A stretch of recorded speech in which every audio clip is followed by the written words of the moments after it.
just thought I'd share a little bit of a quick resume about this King of Swords and what his mature level of consciousness represents when we're asking about relationships. And this might be questions or guidance that we're asking for, asking to the tarot about specific relationships, whether they're intimate ones, whether they're family ones, or whether they're relationships that correspond to work, or some type of just mutual friendships.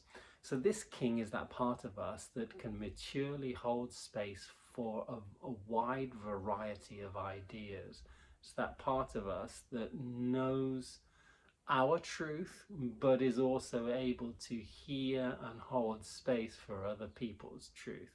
So holding space for other people's truth is vitally important for this king, and his maturity allows him to do so because he's seen a lot of different truths in his own journey and obviously in the journey of other people around him. He's seen them, he's recognized different phases or stages of growth and evolution, and he's understood how he himself has changed in what he believes over the years, like we have understood how we have changed what we believe in over the years. And he's that part of us that's mature enough not to jump to quick judgments and say, hey, that's right, that's wrong, this is good, this is bad, just because I've come to those personal conclusions myself. I don't need to force those ideas upon the world around me. It's more important for me to hold space and listen to and allow people and validate other people's ideas, not necessarily as being the truth, but validate them as being valid,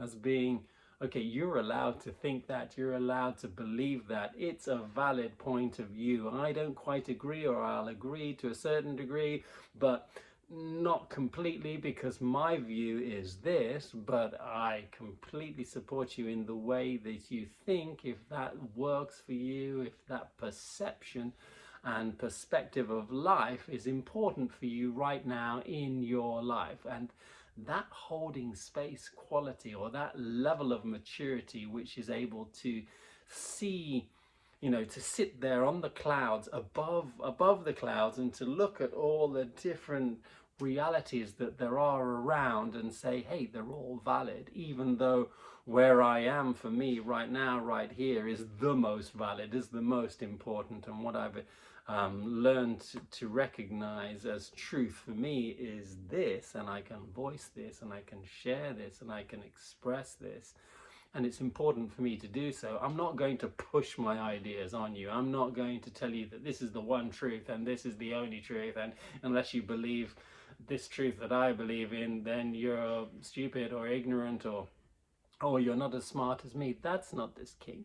This king has the maturity to share beliefs, to share ideas and receive them, hold space for other people's ideas. So he's the protector of truth, understanding that the duality of truth is never finite in nature. It's never going to be, oh, this is the one God's given truth, and it's going to be static and fixed and grounded forever. No, that's not the nature. The nature of air is to move and to change and to transform. The nature of our minds is to flow from one belief and to evolve into new beliefs and new thought forms and new ways of thinking, so that we can also transform and evolve as human beings.